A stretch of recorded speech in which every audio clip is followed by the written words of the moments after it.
Hi mga kauni, for today's vlog nga guys, ituturo ko naman sa inyo para hindi ma-full yung ating cellphone o yung storage natin guys. Isa to sa dahilan kung bakit napupuno siya is yung ating nakabackup tayo sa ating photos sa Google.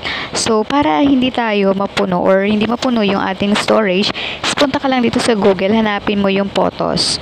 Ayan guys.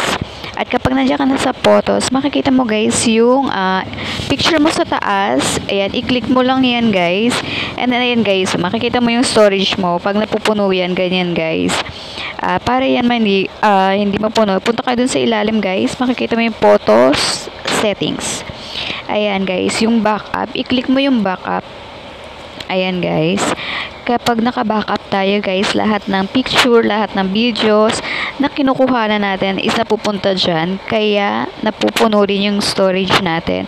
Mabilis mapuno kasi dahil dyan. So ang gagawin nyo lang guys is off nyo lang yung backup sa taas. Pag naka-off yan, ibig sabihin naka-on. So i-off natin yan, i-turn off nyo lang, ispindutin nyo lang yan. Ganyan dapat ang lalabas nyan para hindi mag-backup yung ating mga picture, mga video dyan sa photo sa Google. So, pero maganda rin naman to guys na may naka-off yung ating backup kasi if ever nabura mo na yung picture mo doon, dito guys is pag nagpunta ka dito guys is makukuha mo ulit or nandun pa rin siya.